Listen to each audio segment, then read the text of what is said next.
The recent high-level meeting between Ghana's Minority Caucus and the International Monetary Fund, which is the IMF, is more than just a routine engagement. It's a signal that Ghana's economy and political tensions are entering a new phase.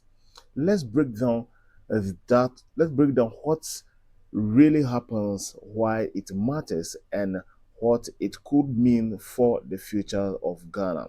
Yes, the Minority Caucus of Ghana, which is the NPP, has met the IMF in private or in chambers, discussing Ghana's economy ahead of what exactly is going on in the world. Now, let's look at their main points and why this meeting matters.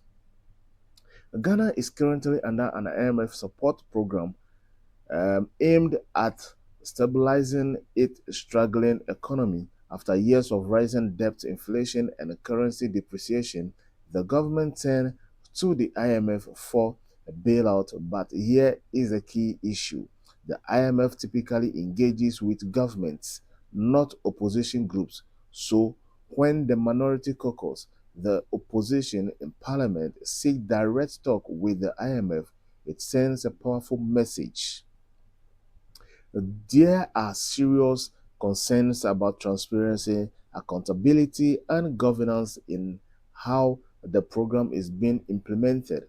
This is not just economic, it is political. Now let's look at the number two, where the governance concerns raised. The Minority Caucus reportedly raised several red flags during the meeting. Lack of transparency is how the IMF funds and policies are being handled. Concerns about the public debt restructuring deals, questions around whether ordinary Ghanaians are bearing the true cost of itinerary measures.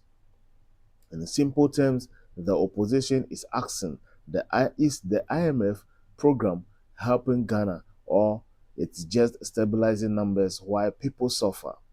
This is a critical question because the IMF program often comes with tough conditions, spending cuts, tax increases, subsidizing removals or subsidy removals, and these can hit citizens hard.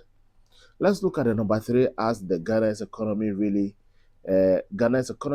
to understand the weight of this meeting. You need to look at what's current situation. Now, the high inflation has reduced purchasing power. The CD has experienced significant vol- volatility. Public debt remains a major burden. Cost of living continues to rise while the IMF program aims to restore stability. Many Ghanaians feel the recovery is too slow and too painful.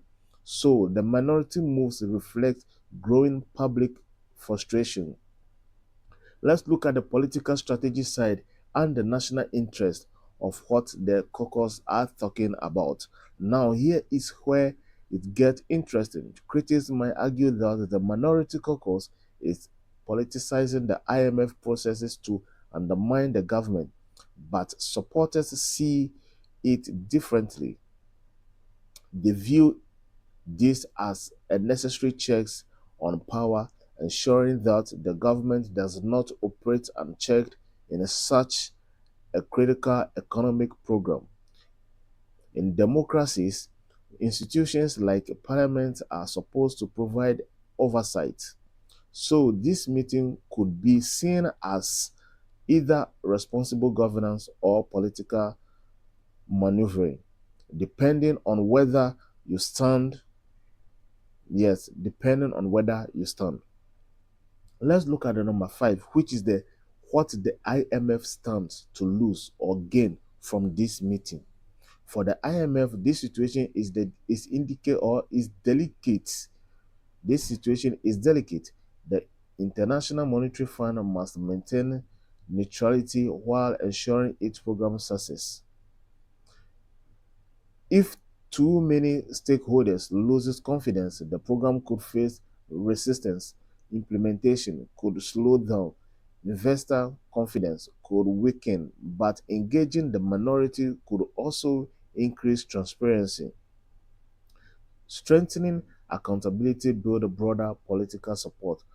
So this meeting may actually help the IMF in the long run, and also what happened next after this meeting. There are a few possible outcomes from this engagement. Increased scrutiny. The government may face more pressure to disclose details about IMF agreements. Policy adjustment.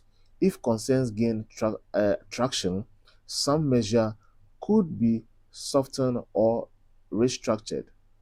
Political tensions rises. This could this could deepen divisions between the governance or the government and the opposition. The public awareness grows, more Ghanaians may begin questioning how economic decisions are made. Now let's look at the bigger picture. This is not just about Ghana. Across Africa, countries are grappling with debt crisis. Interventions, IMF interventions, public backlash against austerity.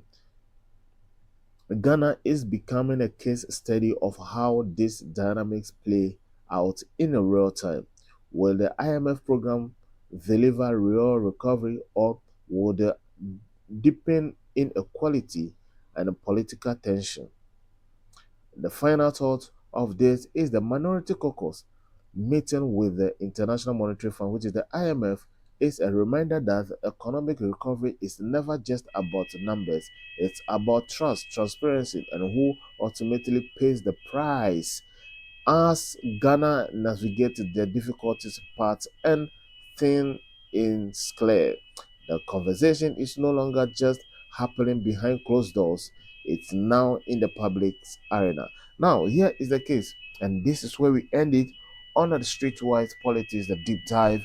Please do well to subscribe to the channel. Anytime you join, do well to subscribe to the channel, and also make sure to share the link as well for others to also join to listen to the what is happening currently right now in the world of politics, especially in the geopolitical world, what exactly is going on. And please make sure when you subscribe, you put the subscription on all.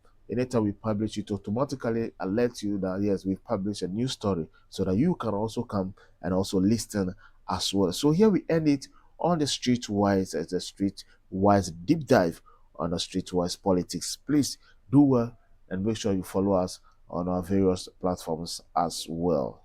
Bye bye.